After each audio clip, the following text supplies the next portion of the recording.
If you plan to move to Portugal as a student, you apply to a school, get the admission, then apply for your visa, and you move to Portugal. Then you decided not to go to school. My brother or sister, think twice before you go through that process because it has repercussions. Let me explain briefly. If you as a student, then you thought, oh, I don't want to go to school anymore because you're already in Portugal, I don't want to go to school. But let me just break it to you. First of all, you want to start working right away, right? Now, you need to bear in mind for you to actually work here in Portugal. If you're already in Portugal, you by now you already know what I'm trying to say. You must have a document, your residency, your NIF, your social security. You need to have some basic document before you start working. And because you came in as a student, for you to regularize your stay, get all these documents, you need to go to school, finish your enrollment, pay some of the tuition fee you owe, get letter from school, go for your biometrics with IMA, get your residency card, then apply to job. If you decide not to go to school when you finally arrived here, how will you get all these documents? Because your visa is a student visa. Let me use myself particularly example. When I first went for my IMA appointment, it was not successful the first time. When I went there, they said, okay, Omasi, give us your passport. I gave them my passport. They opened my visa page. They input the visa number on the system. They checked it. Now they asked me, what are you doing in Portugal? Your visa was cancelled. What are you still doing in Portugal? I told them that, oh, my school initially was in the Agave, but Agave transferred me to Lisboa for me to complete my program. They said, okay, show us proof that you are currently in school. I showed them my school ID and I gave them a letter of confirmation from my school stating that I'm a student, I do attend lectures, I do not owe school fees. They said, okay, no problem. That was how they was able to kind of like go through with me. If it wasn't because of this, they would bounce me back. They would tell me, hey, you're not a student, that we can't do anything for you. What am I trying to say in essence to these things? If you finally moved here, because a lot of people have asked me this question, hey, I don't want to work, I don't want to go to school, I want to start working straight away when I arrive to Portugal. And I will personally advise them that if you go through that route, it will end in tears. It won't be funny. For example, let's look at it this way. If you want to get your NIF, for example, because when you arrive here in Portugal, you go to the school, your school tell you, okay, welcome. Now, for them now to finalize your enrollment in the school physically, apart from the one you did online that you got admission, the school will still need to finalize your enrollment. The school will tell you to bring your NIF, which is your physical number. Now, what's this NIF? This is a number that has to do with finances, no?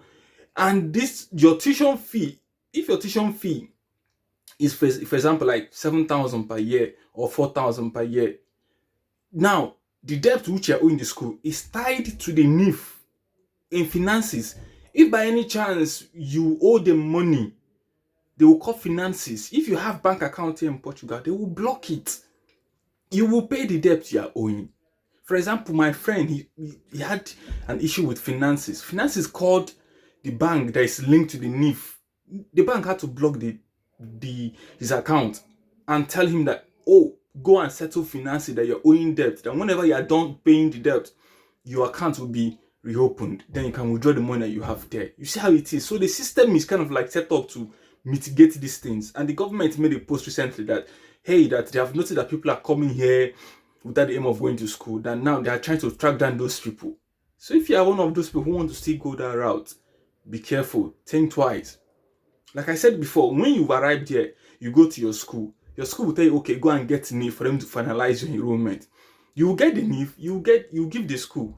So all the tuition fee that you are owing the school will be tied to the NIF that you gave them, which is your document.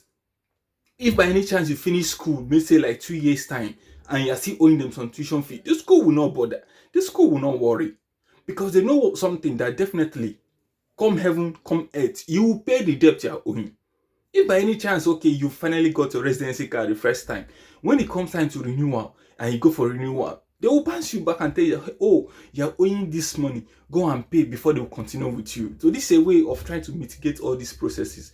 For somebody who thinks that, okay, you finally arrived in Portugal, you don't want to go to school anymore, you want to start working, fine, no problem. Or you decided that, okay, you have been in school, then you tried to drop out. My brother, trust me, you are the one that will cry in tears. You will pay the fee you are owing.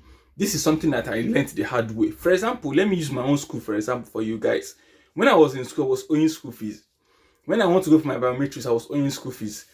I explained to the school that, hey, that I don't have money, I'm not working, I will pay this fee later. The school said, no problem. They said, no problem. But the thing is, you have to like give us guarantee that you pay. I said, sure, I will pay.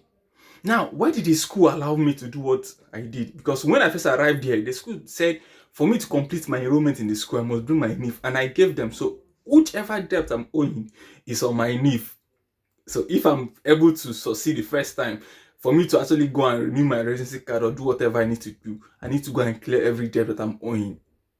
So that's one of the things that you guys need to know. So that if you're trying to play smart or trying to, trying to bring in some kind of mindset that is not good, you'll be the one paying the price, which is really bad. So think twice if you want to go through this route. Just know that when you move here, I would personally advise, like I keep telling people, go through the process. Initially, you told them you want to go to school, right? You apply to school, you pay the participation fee, they give you visa to come here. Of course, go to school, finish the process. I know it takes time, it's painful. Go through the process, finish the school. In fact, the school is one of the ways to penetrate the system, to be part of the system, to kind of like give them this kind of like thing to say, okay, this person came as a student, he's part of the system. Then if you are trying to apply for jobs or do whatever you want to do, they know that you have been through the system, and which is actually a good thing. So go through the school, finish the school, then you can do whatever you're doing. If you're already in school and you don't have money to pay your tuition fee, no problem, no worries. But just know that definitely that the money you are owing, you will pay. There's no way to escape it. You will definitely pay. Unless maybe your school did not finalize your enrollment very well. If it was my own school and some schools that I know, it's a big thing. Let me give you guys another example. If you told that people are applying for vocational school, if you as an international student want to apply to Ifituro, for example, which me personally, I do not advise people to go through that route because the embassy won't give you visa. So I want to give you a scenario so that you guys will understand what I'm trying to say better. If you apply to Ifituro as somebody who is an international student, you're not in Portugal, they'll tell you to pay the tuition fee fully. But if you're already in Portugal and you want to apply to Ifituro, they do allow instrumental payment only if you give them your NIF. Now, why are they doing something like that? If in case of eventuality you refuse to pay, you owe the money, the debt goes to your NIF. Definitely one day, unless you die, or as long as you are still in Portugal, you are still a legal resident here, you will pay debt you are owing. These are some of the things that I do explain to people, and I want to point out in this video so that you who is trying to think of this funny thing, or maybe you are trying to have this mindset, go back and rethink and just know that you're putting yourself in a big mess. It's not a road you want to go through. Go through the process, go through the school, finish it. Even though your tuition fee is high, I understand it's not easy. Explain to the school. My school, for example, what comes to us, they will tell you write a letter stating how you will pay the money. Maybe in every month you tell them, okay, you will pay this money, every month you pay them this, or they should give you time to do this. It's understandable. But just know that whatever debt you're owing, you will pay. There's no way around it. Unless maybe you're not a legal resident here, you don't have the document here. But as long as you have the document here and you're owing money, you will definitely pay. So this is just more like a heads up to you guys, because a lot of people have asked these questions 1,000 times. I've had calls with people repeating the same thing, that, oh, if I pay the first tuition payment, I'll not be able to pay again. I will tell them that think twice. I wanted to go through this route of dropping out of school, but when I actually got to realize the implications, when I had some talks, when I had some consultation with people, I went to ask questions. Then I realized, and I studied the system, then understand how things works. I told myself, hey, it's better I don't go that route than just doing what I think is right, than doing the right thing. So I personally do advise people that don't go through that same route. All right, so this is just what I just want to share with you guys. And I know admission will be starting from next month, January. So people who have not actually gotten ready, go through the process of authentication, legalization, verification, and all those things. Get your documents ready. Then you start waiting for school admissions. From next year, it will be tougher than it was this year.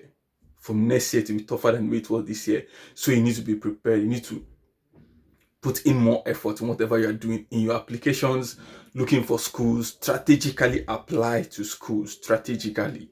This year I have a client, I have somebody who applied to 7 schools. Out of those 7 schools, it was only one that he got admission. To tell you that it's very, very competitive. In my own time, I applied only to school, one gave me admission. But imagine somebody applying to 7, one gave admission. Another person again applied to 5, one gave admission. Another person again applied to 3, one gave admission. I keep telling it again. Be strategic. Be strategic in whatever you're doing. Always plan ahead. Right now, look at the cities you want to move to in Portugal. Look at the courses you want. Look at the universities. Pen them down. Make sure you meet the requirement. Once application starts, you apply early. Look forward to first phase, second phase, third phase. Some schools do up to 4th to 5th phase, especially when it comes to private schools. So you need to know all these things before time, so you be prepared ahead. Come to Portugal, go through the process, go through the school. If you're having difficulties in paying tuition fees, explain to the school. And one thing again about Portugal is, even though you're owing them school fees, even though you're owing school fees, they will not chase you away. They will not tell you to stop coming to school.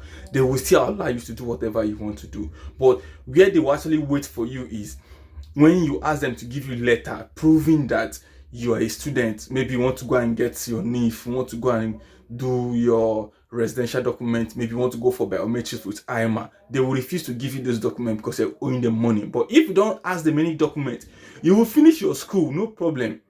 But just know that the debt you're owing them is something you will pay in time to come. I've said it so many times to people, and I'm saying it again for somebody who is trying to move here next year. So be mentally prepared and be physically prepared for whatever that is coming. So don't think you want to go through the shortcut, because you will cry in the end.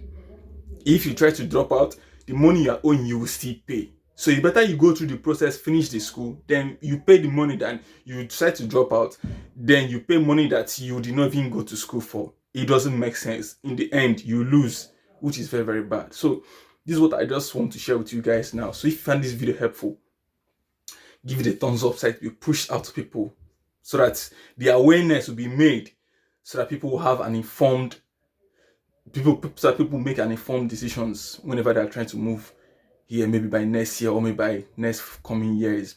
All right, so subscribe to the channel, and I appreciate all of you who has been there with me every step of the way. I appreciate all of you as well. So if you have questions or